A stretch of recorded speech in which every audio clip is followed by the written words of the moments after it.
This podcast is being recorded on Kaurna land. We honour and celebrate the strong cultural traditions of motherhood, family and connection to country. No woman can say motherhood hasn't changed her, but every mother's story is different. All of a sudden questions started coming up for me. Will he have friends? Will he get married? Will he go to a mainstream school? Will he live at home forever? All of these questions I had already had answered for him. This diagnosis slowed everything down for us, for all of the kids and for Miller to go, let's celebrate the small things. Yeah. Let's celebrate the important things and let the rest take care of itself. This is How Motherhood Changed Me. Hello, I'm Kerry Turner. And I'm Jenny Yates. Kez, we have a world champion mum chatting with us today. Mm-hmm. I know you're excited. I am. Look at your scarf. She's a former Australian netball player, which is very exciting for a couple of netball wannabes like us. Yes. Wannabe, the key word there. Well, these days she lives in the US where her husband is playing in the NBA. She's a mum of 3 and a huge advocate for autism awareness, with one of her children having been diagnosed at age 2. A big here if you need, Renae Ingles. Oh, that was such a nice intro. Thanks for having me. We're really nice to be. We're really giving you that Aussie fix today. Yeah, it's also 43 degrees outside the day that we're recording this, so that gives you an idea of what you're not missing out on. Right. And I relate to you girls right now because I now too am a netball wannabe. I'm that far out of the game now that I'm just out of touch and athletically not where I used to be. So I now am on the want-to-be netball side. I see those girls running around on the court and I'm like, wow. Yeah, their fitness is another level. It's I'm now living my netball mum era. So that's challenging every week. Well, I'm in my sporting mum era, but there is a part of my heart that really hurts that my daughter Miller doesn't experience netball over here. Of course. I think there would be elements of that I both love and hate as being a netball mum. It would be very frustrating because Miller's not quite as driven as what I was at age 8 when it came to netball. But yes, it is kind of sad that she's not learning the sport of netball at the moment over here. There's still time. There's still plenty of time. Yes. Whip out some of the old tapes, Renae. You will love netball. Now, Renae, before we jump into our chat with you, can we get one word to describe the woman that you were before you became a mother? Oh, goodness. Oh, before I became a mother.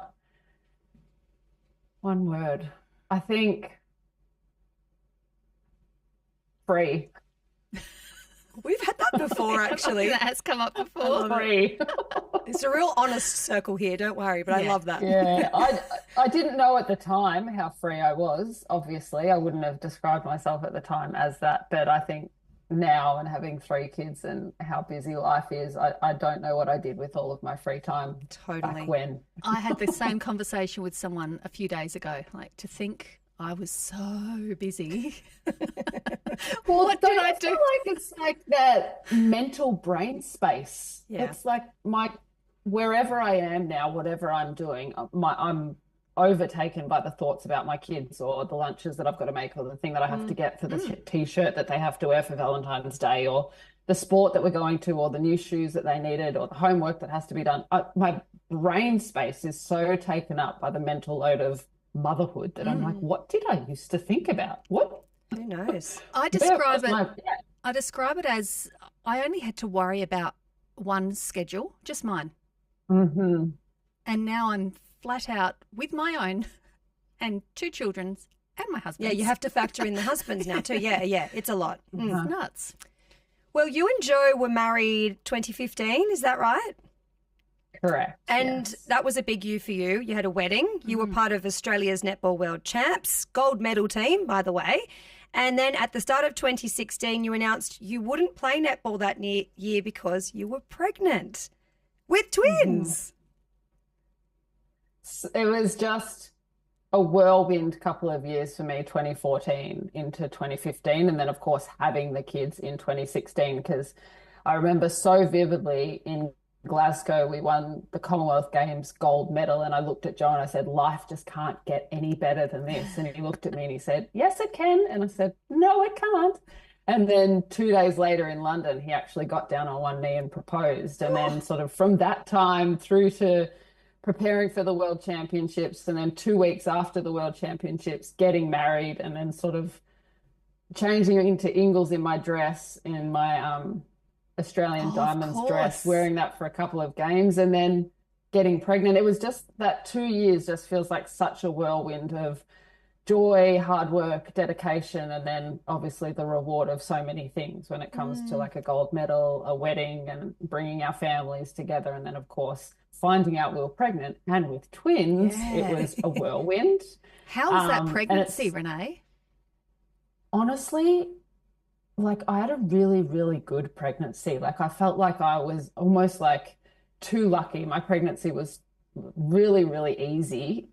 And then once it came to my second pregnancy with my third child, Jack, I was like, I've carried twins. One's going to be easy. And it was the complete opposite of my twin pregnancy. Oh my gosh. Yeah, in every way, so much harder. But I do think, obviously, I was a little bit younger when I did get pregnant with the twins than obviously my second pregnancy. But I was insanely fit at my absolute peak of my fitness, and throughout my pregnancy was actually still continued working out and doing all of those things. And you would understand pregnancy with a second child, or for me, it was my third, is so different while you're chasing around a toddler or two other toddlers. So that pregnancy, it's just like chalk and cheese, the two pregnancies that I had, but really enjoyed pregnancy with the twins, but really struggled with being on the sidelines of the netball court and not physically being able to be out there and performing with my team. So that was probably the hardest part of pregnancy for me, until I probably got to the size where I was like, yeah, okay, well, physically I can't do this anymore. But that was probably the biggest shift that I had to make quite quickly, because as soon as I found out I was pregnant, I decided I wasn't going to play, and certainly wasn't going to play until 20 weeks and all of that sort of stuff. So, and in the background of all of that, actually, in my pregnancy, we were navigating what that would look like for the SSN, because there wasn't a pregnancy policy or any of those things at that time. Okay. Yes. Wow. So, yeah, I was able to actually like navigate through that system with the Adelaide Thunderbirds, who are incredibly accommodating, and we worked really hard to find something that worked for both the club and for me as the mother and the athlete who had a signed contract, and what all of that could look like for both parties. And then from that, the pregnancy policies were able to be adapted and worked on, and then were brought into the sport. And the amount of mothers now that you see across the league is a really, really exciting thing. Yeah. Did you stay involved with the T-Birds that year in and off court? I did. Yeah. Yes, you could so still I was feel you still were at all part of of the it all. trainings. Yeah. Yeah, and they were wonderful, and I worked really closely with Michelle Dendecker and almost worked as like a specialist coach with the centre court until there came a point that I had to get home to Melbourne and sort of do that trip home and get everything home to start the nesting process and start getting life organised in Melbourne. And obviously my specialists and doctors team and stuff were in Melbourne as well, but yeah, stayed very closely tied to the T-Birds throughout that time. And I had also made the decision, I had immediately thought once I found out I was pregnant that I needed to retire. And in talking to the support team that I did have around me at the Adelaide Thunderbirds was that, no, let's take a leave of absence. And I didn't even know that was a thing you could do. I was like, oh, a leave of absence. And that gave me a lot more, I think, drive, one, through the pregnancy and staying involved with the team with the true belief that I was going to come back onto the court after having the twins. So yeah, it was a hard one to navigate, but a fun one too. When you made the decision that that was it for netball, I'm sure that was a hard call to make. Big moment. You, as a little girl, you play and then you hope that you'll get picked for a squad or something, and you make it all the way to, you know, a gold medal winning team. Yeah. And the highest point of the sport. How do you find peace with that decision? I would, if I'm being really honest, I would say that I'm probably still working through trying to find peace in that decision. I think initially, and look, let's just put it out there to people that don't know my story. I am the Johnny Farnham of netball, so I did retire a couple of times and did make a couple of comebacks and did get on the netball court. And that is purely for that reason of what you were talking about, that shift for me from literally top of my game, winning a world championships, into a twin pregnancy, straight into motherhood, my husband being away at Olympics, and all of this other dynamic that was happening around the outside of my life, that the netball void wasn't filled for a really, really long time. And that identity shift I found quite difficult. And when the twins were really young, it was really easy to have that fire in my belly to be like, right, no one thinks I can do this. I'm going to prove everyone wrong and show myself that I can do this. So that part of it was easy. The first retirement that I did make was after I'd played that first season back at the Adelaide Thunderbirds. My kids were, the day that I stepped back out on the court, the twins were 8 months old, and then I played out the rest of that season. And I had twins that were not sleepers. So I think when it came time to retiring, I truly retired out of the absolute need to sleep and to look after myself and my family, and feeling that my husband played over in the NBA, that there was a sense of it wouldn't be fair for me to continue to play and to have the kids with me and Joe be in the States. So there was a lot of dynamic around, this is what I should do for my family. So I did retire and really spent about 6 months in the States, still keeping fit, still doing all of the training, didn't think too much of it. We came home back to Melbourne, Australia, and I said, I'm still going to play, so I'm just going to play State League on a Wednesday night. We landed on a Tuesday, and this was in 2018, so I hadn't even had a full season of retirement yet. This was a Wednesday. We landed on the Tuesday. I played on the Wednesday night, and on the Thursday, I got a call from the Melbourne Vixens to say, would you like to come in as a replacement player because Chloe is pregnant, she's a wing defense, would you like to come in for the rest of the season as a training partner? And I was like, yes. I'm not even going to talk to that. Sorry, Joe, I'm making that decision without you. Sort of. And he has always been my biggest advocate when it comes to whatever career aspirations and netball goals and dreams that I've had. He's always been the biggest supporter of, if this is something you want to do, we'll make it work. And I loved the rest of that season so much that I ended up signing another contract with the Melbourne Vixens for that next season, which was incredibly exciting, but really difficult because I thought it would work better if the kids stayed in the States for the preseason, and I was going backwards and forwards basically every 2 weeks to do 2 weeks of preseason, 2 weeks at home, 2 weeks of preseason. And then Jacob was diagnosed with autism in the January. So that brought up a whole another shift of our lives off the court and what that meant. So I brought the kids back to Australia and played out that season. But as soon as the season started, as I navigated this autism journey and what that did look for us, it was very obvious to us that what Jacob needed was stability. So I made the conscious choice at the start of that season to start to get him into interventions and therapies and get the resources around him and our family that we needed. But that was going to be our last season. And I retired, and I actually really, really enjoyed that season on the court because the off-court stuff was incredibly difficult. There was a lot that I was navigating, and knowing consciously that this was my last season, I truly found the joy in the sport again. And I think in hindsight, it was a wonderful opportunity to retire when I did, because I retired in the August of that year, and then sort of, what was it, February, March of the next year is when COVID hit and the netball went into the bubble and all of that started. And that's just not something that with our family and our dynamic and Joe's career that we could have navigated. And I wouldn't have taken the twins, especially with Jacob and his diagnosis and his needs, into a bubble. So timing wise actually worked really well for us. And it gave me a little bit of time post-retirement away from netball, because it was the whole world looked very differently, especially the sporting landscape in that sort of COVID time.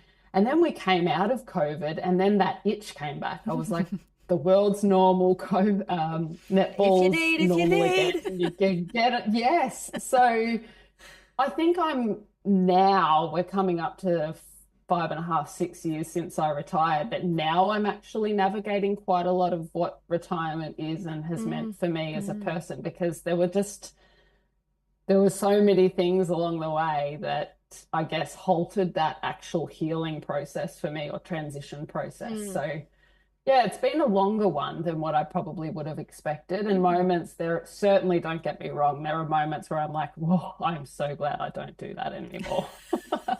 But I will always miss game day and running out there with my teammates and putting your arms around your team and, winning in competition and having a real focus as a group and common purpose. I certainly miss all of those things. I'd love to ask you about when you started to sort of get the feeling like there may have been something with Jacob. Our mummy instincts kick in, and I hear a lot of children my kids' age, nearly 7 and 9, and they're being diagnosed too. Seems quite young. Yeah. Were there some signs and indications that you needed to explore? A couple of things to unpack here for me. The short answer is yes, absolutely. When the twins turned 2, I really started asking myself some questions around whether there was extra challenges that Jacob was going to be facing. And the one thing that I think has been the biggest benefit for Jacob, not even in terms of how young he was diagnosed, but throughout this entire process, that he's had an ally and a twin socially to interact with, to learn from, for us to see milestones. And really, especially at that time when Jacob was diagnosed 6 years ago, I think even stuff has improved since then, but that was quite young to be getting diagnosed. And at 2, things started to change for us. So Miller was making a lot of sounds and noises, eye contact, responding to her name, loved social interactions. I used to take them to a play group on a Wednesday morning in Beaumaris, walk them down there. Miller was just all in the bubbles and the activities, in the art, wherever everyone was, and Jacob was down the other end lining up the cars all in one colour and had absolutely no idea or care for what anyone else was doing.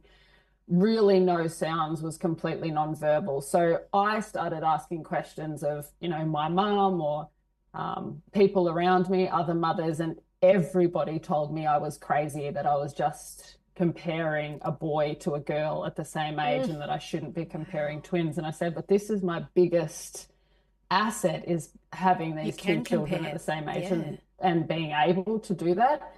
And I sat down with a pediatrician in Australia and just said, this is all of my concerns. And we were about to fly back to America. And she said to me, do the diagnosis process to find out that absolutely nothing is wrong, rather than wait another year or 2 to work out that there was interventions or resources that Jacob needed. Because if they tell you everything's great, you've not lost anything. So I really held on to that and stuck with that and said, I'm trusting my mum gut, and there is something here that is just not quite right.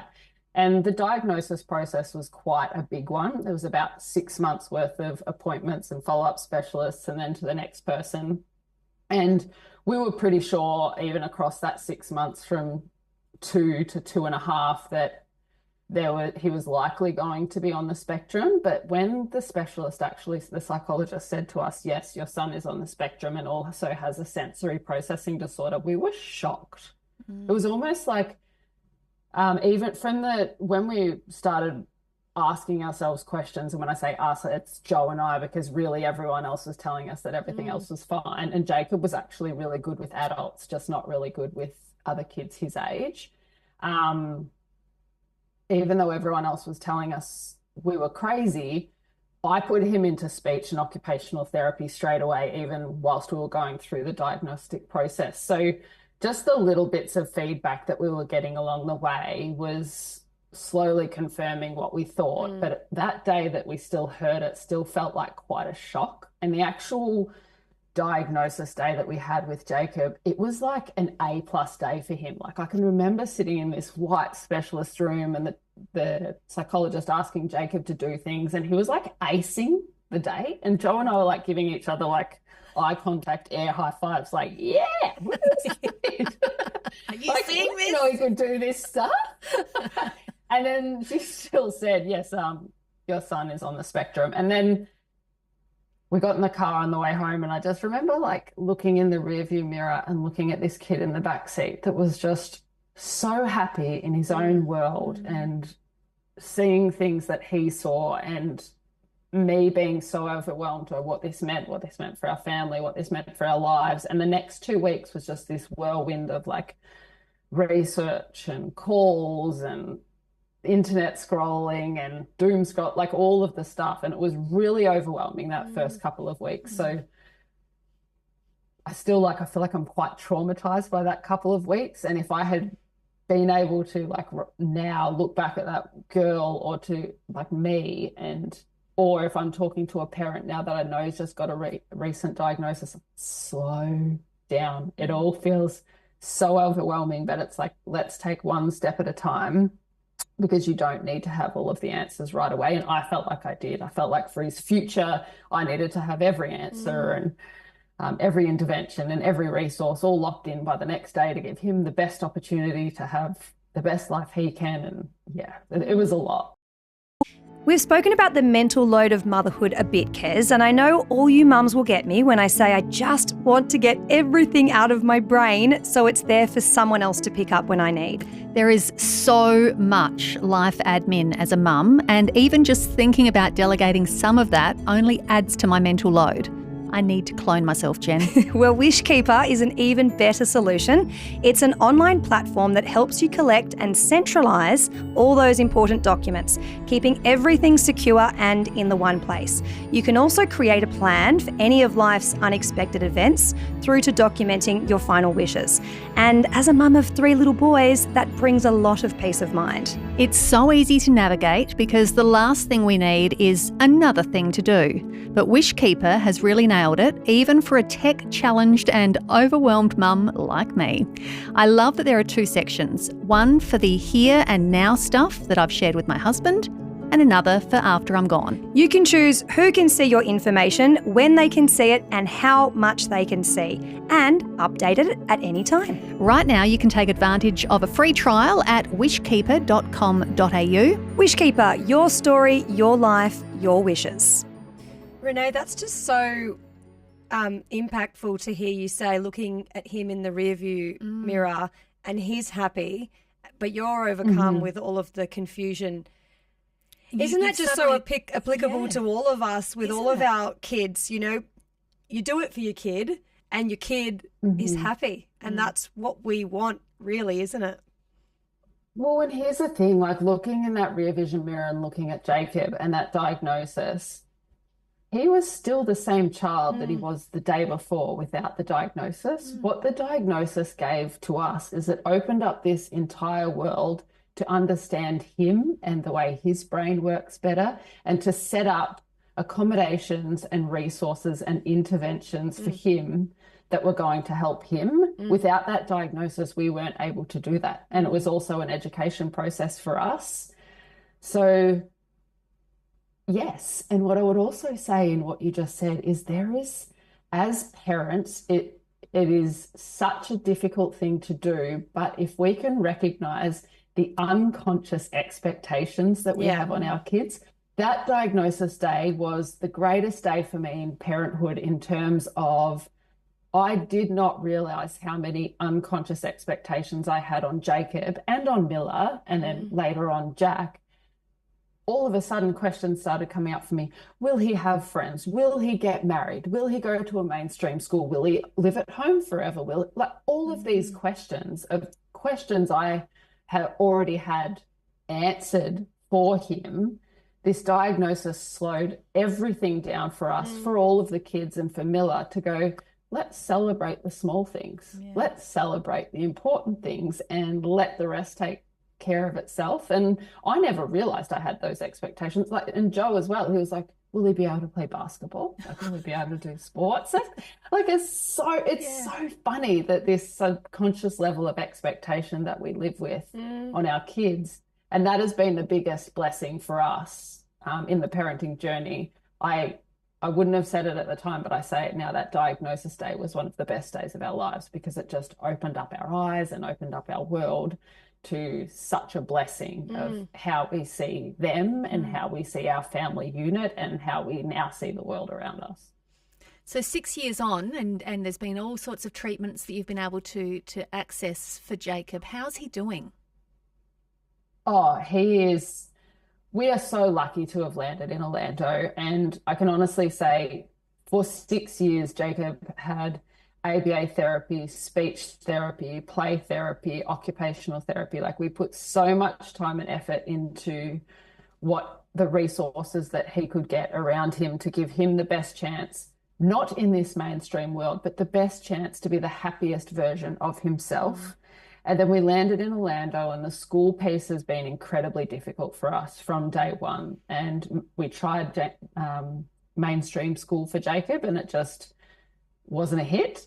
And here in Orlando, we've found him a special needs school where he gets speech therapy, occupational therapy. He's in a smaller class with 2 teachers, and he is the most happy, engaged little boy that when he comes home, he's so happy to be a part of the family because he's so regulated and safe in his school environment. So he truly is the happiest version of himself at the moment and teaching us things every day. And it's just such a blessing. And truly one of the reasons why we are still living in the States, because it's really hard navigating 2 systems between America and Australia. And we have found a spot here in Orlando right now that he's engaged and happy, and it's really hard to change that.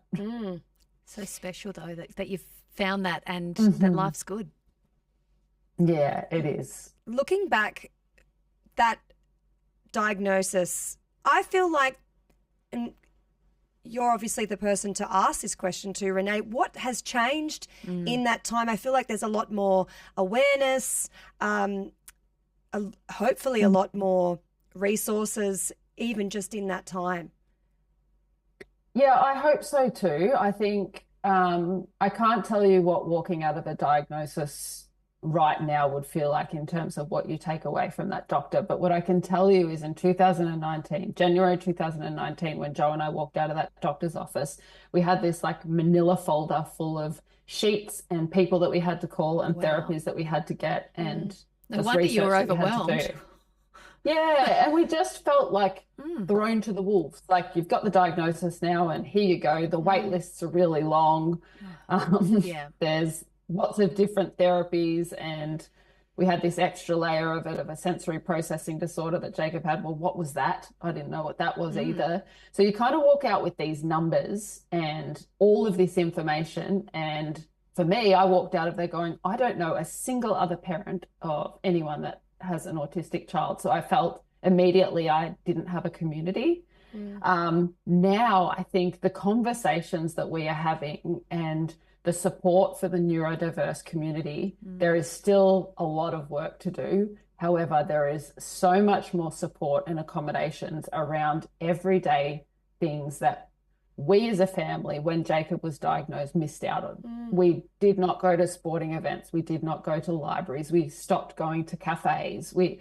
There is so much of our lives that stopped because we were scared and wanted to protect Jacob and keep him safe and keep our family safe in that bubble. Whereas now, and I come from a bit of a privileged position of sitting on the board of Culture City, and Culture City, what we do is we literally do that sensory accessibility and inclusion for all, that there are organizations doing fantastic work. Platforms like social media are excellent when it comes to people learning what neurodiversity is, that autism, you may not be able to see it. More often than not, you can't see it. So I think the awareness piece is increasing. There is still a lot of work to do, yes, but we have come a long way and are moving at least in the right direction. And I think the work that still needs to be done is in the school system, because I don't think the school system yet quite accommodates for our neurodiverse community and different education and coping when it comes to education. But we are taking steps forwards, and that's what's important. Even our local shopping centre in the last 12 to 18 months, and it's only an hour on a Friday morning out of the whole week, but they will dim the lights slightly, turn the music off. It's a real opportunity for anyone experiencing neurodivergency to be able to hit the shops for that hour and not be dealing with the music and the noise and the trolleys and it's all and the bright lights. It's a step, but as Renae said, there's so much more that could be done. I love it too for educating the rest of us because, you know, I'm not in your shoes. I'm not learning out of necessity. I really want to learn so that I can be a human being existing on this planet with people who have all different needs. Well, and do you know what? Joe and I have said since day one when Jacob got diagnosed, we announced it publicly a month later, and we got a lot of questions around, you know, Joe's the first NBA player that's come out and talked about having a child with neurodiversity and all of these stories, me and my career and being able to do that and what it meant and why we were telling our part of the journey.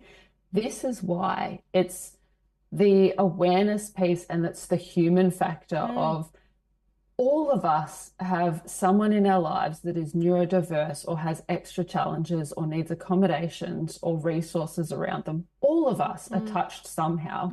So for us, we felt a real sense of responsibility to tell our story, to relate to another person, hopefully to maybe start the diagnosis process to get their child, or as an adult who their entire lives has been like, oh, maybe that's me, and to get the answers for themselves. That there is such a responsibility that we have felt and care about for our community to be able to tell our story, to support our community through charity events, fundraising, these sorts of things, because it's all of that. I think that if you can affect one person or help one person, or like you said, educate another person so that you can understand a little bit of the struggle that I go through just by going to a supermarket with Jacob, or that I'm not fighting him as he's on the floor or having a meltdown or a tantrum or a screaming thing or whatever, that it's not me as a bad parent, or it's the level of understanding and education, and the more conversations that we can have with everybody about that, I think we're only going to make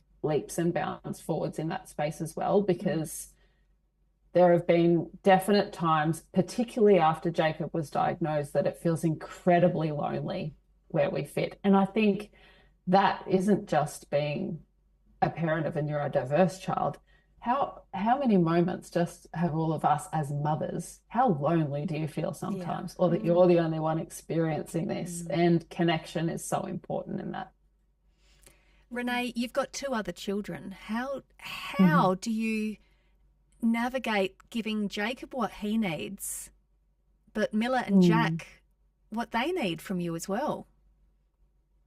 I think I've stopped trying to achieve the perfect balance in that. Yeah. The more that I try to strive for this perfect balance of time, of resource across my day, the worse it feels, the more guilt I feel, the shame starts to come up, those sorts of feelings. Early on, when Jacob was in lots of interventions, that was a lot more difficult. And I think there have definitely been times over our journey, and even now, that the other 2 have missed out on things because of the extra needs or resources or accommodations that Jacob has needed around him. And that is down to little things like not being able to go to their dad's game because Jacob can't cope. That's what the great work of like organizations like Culture City are doing, where there's sensory rooms in sporting stadiums now. Or there's headphones that they can take. Jacob's great with an iPad. So there are things, and there is so much therapy that Jacob has done over that 6 years, that he is so much better now at navigating what all of these things look like. But for me, what has been really important in navigating that whole process is speaking to Miller and Jack the truth. So nope, it's not just we're missing out, or what can we do? So when Joe is around, or when I do have help with our carer in our house, we take 2 cars everywhere, so that if Jacob withstands a party for 45 minutes and then says, right, it's time to go home, that one of us can stay with the other 2 and Jacob can go home in the other car. So it sounds ridiculous, but family events, we take 2 cars. If we go to a movie, we take 2 cars. If we go to a sporting event, we take 2 cars. Like whatever it is, sense as well. That's a small thing that we can do so that the other 2 aren't missing out. Now that is not always able to be achieved, because I do a lot of the kids on my own as 3 as well, but it has taken a lot of practice for Jacob. So at some of those events, if it's just the 3 of us, that we might take him and we last 10 minutes the first day, and then we last 12 minutes the second day. And then in a couple of weeks' time, we get to the 2-hour point, or we go to play centers where I know the three of them can all have fun and all cope. And then I think not just when it comes to Jacob and neurodiversity and us as a neurodiverse parent community, but with any kids, is that the hardest part of this motherhood journey for me has been asking for help. And when it comes to Miller and Jack's enjoyment or going to the parties or doing these things, I have to ask for help. Hey, do you mind dropping Miller home for me? Because I've got to get out of here with Jacob.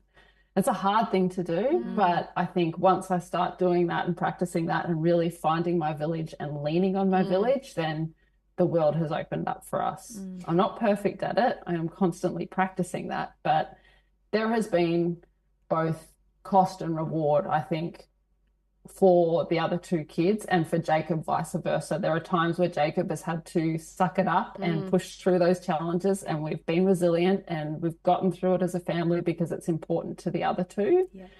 And the lessons and the journey that the other two are learning as well, whilst being part of our family unit, and seeing Jacob in his challenging moments and also helping him deal with that and being his biggest ally and supporter is teaching those two a lot as well. So I would say that all of those things that really are incredibly difficult for us are always in the long term and looking forward a huge blessing as well, because there's a huge learning in all of it and how we see the world around us cope with all of that as well. So true. You mentioned your village, and that's the question I had, because obviously being Aussies, I imagine all of your family and a lot of your friends are here. And you've had to build that over there. And how did you find doing that? I'd say that's probably the hardest part about living over here in the United States. We were lucky enough that we were in Salt Lake City for 8 years. So I was able to build an excellent community of school mums and autism mums and basketball community in Salt Lake City. So I think when we moved from Salt Lake City quite abruptly to Milwaukee, and then we're in Milwaukee for 10 months and then moved here to Orlando quite abruptly as well. We've been here just on 18 months now. All of those transition changes have been incredibly difficult for us as a family. And I think a huge part of that has been the loneliness and lack of village that I have had around me in terms of mums or mums that I've felt have understood our world, which is quite chaotic. It's quite crazy. But I do have a fantastic support network that are always on the phone and FaceTime. Thank goodness for technology, truly, because I think I don't always need the physical help, but I do need the vent or the unload that is part of being in my village and my community. But now that we have been here for almost 18 months, I really feel like that support network is starting to really build around me here in Orlando. And that's a really, really good feeling.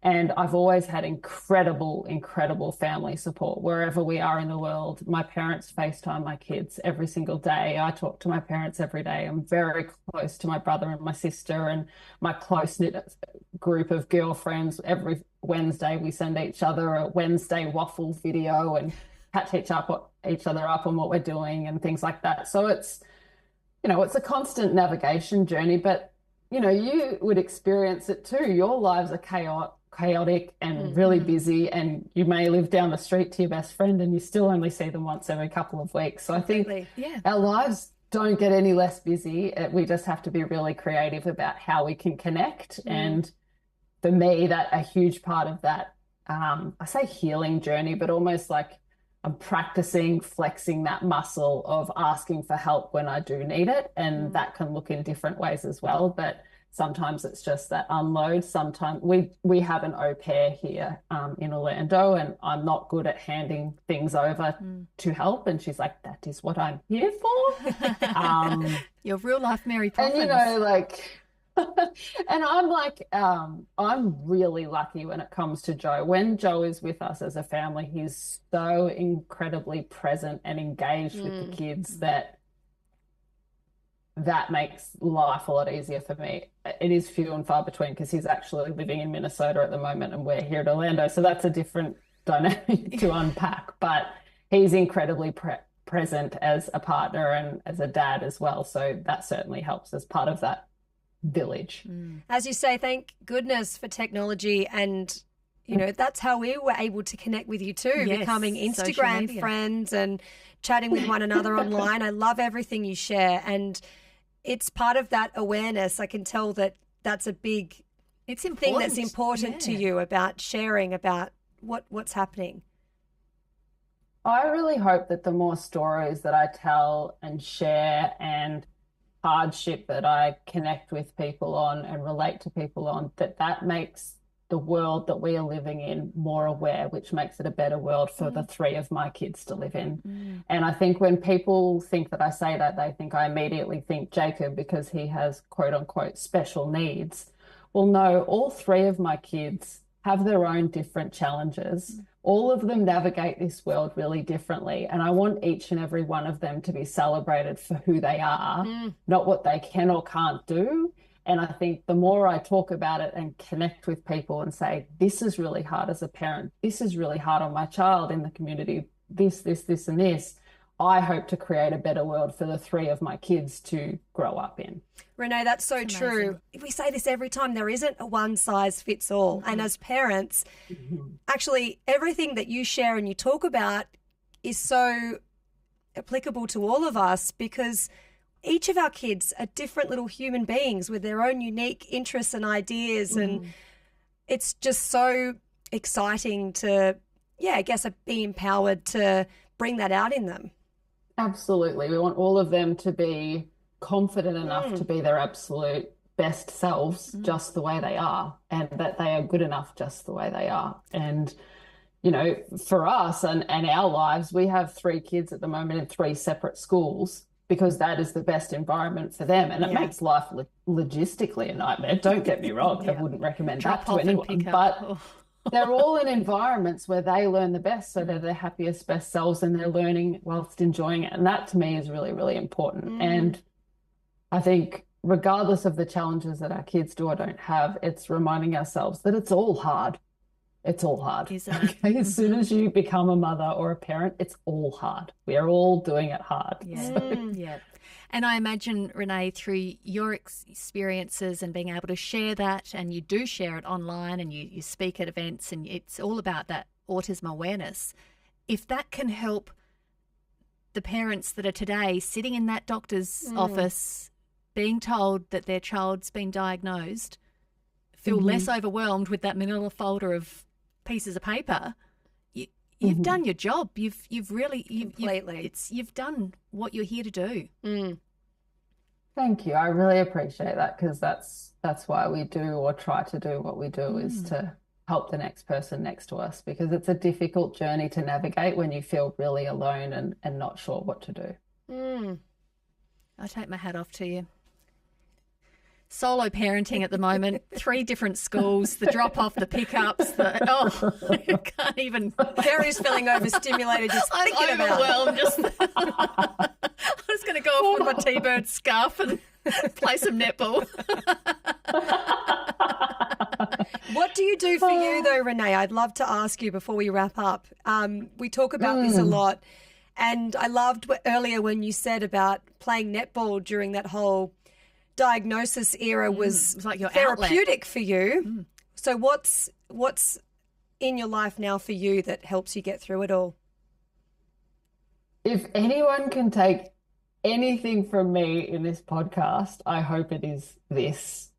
And what I have had to learn, particularly over the last 2 to 3 years, which has truly been the most challenging 2 to 3 years in my life, because there's been so much change and so much transition for us as a family, is that self-care is not a luxury, it is a necessity. And looking after myself is part of looking after my family, and that can look like a whole range of different things across my week, whether that is literally slowing down to have moments of reflection, whether that is doing a workout, whether that is having a hot bath, going for a walk, getting a babysitter for a date night.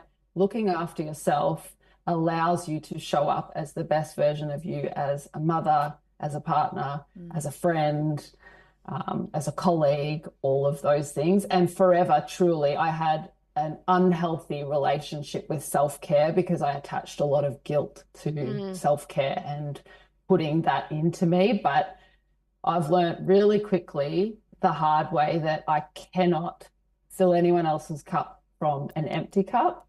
And if I'm like getting down to the bare bones of like right now, what I'm doing for me is I'm still working, and that adult interaction in the work environment that I can have is so exciting for me. And then I've actually about 3.5, 4 months ago here in Orlando, I actually went to my daughter's tennis lesson, and she was just doing the lesson. I was like, she's out in the sunshine, she's playing tennis, she's smiling. Why don't I do a tennis lesson? Well, now I'm playing tennis 4 to 5 times a week. I'm completely obsessed. It is an addiction, but I figure I'm like ticking all of the boxes. One, I really enjoy the hard workout. I'm out in the sunshine. Yeah. Socially, it's really nice to run around with other mums who are dealing with a sick kid at home or a sick kid on the iPad on the sidelines, and they didn't want to miss tennis. So the social aspect of it, and the competition is back in my life. All of a sudden, I'm like, right, I'm not good at this. I need to get better. I need to improve. I need to achieve. I can compete. I'm playing on a team again. So I'm really filling my cup that way, which, don't get me wrong, it's still taking from that exhaustion cup that doesn't have a lot left. But it is really enjoyable socially and from a fitness point of view and competition point of view, which was a huge void left, obviously, by my netball career not being there anymore. So really enjoying that. But and it fuels you in other ways, doesn't it? Yeah, it does. You know, you might be a little bit more physically exhausted, but somehow it does sort of like drain that emotional exhaustion, doesn't it? I don't know why. It just Although works. I don't know that I'd want to go out for a social hit of tennis and find Renae Ingles on the other side of the net. Like, oh, she's too competitive for me. Says Kerry Turner. Come on. Oh, look, mate, you two would have a fair game, I say. Well, what I would say, netball has helped with the footwork side of things on the tennis court. It has not helped me with a racket. And you would know, my hands over, I've got quite long arms. However, an extension of that with a tennis racket is not natural to me just yet. But swing and a miss. Certainly enjoy it. I can hit the ball really hard. I've just got to work on getting it in those accuracy. lines. I love it. So good. Look, Renae, right back at the start, free was the word you gave us to describe who you were before you became a mum. Can we get one word to describe the woman that you feel you are now that you are a mum? Oh, gosh. I'm so strong. Oh, really that's a great strong. one. I love how you owned that. Love it. Yeah. And very true. I think, Thank you. Thank you so much for your time. What a chat. Great chat. We can't wait to connect with you more online and see what's happening around the corner for you amazing Aussies over there in the US. Likewise, I love what the two of you are doing and the work that you're putting out there. So thank you so much for connecting. And that was fun. That went so quickly. So thank you very much for having me on. Thank you so much for joining us on How Motherhood Changed Me. We'd love you to be part of the conversation by connecting with us on social media. And if you enjoyed this episode, please rate, review and subscribe.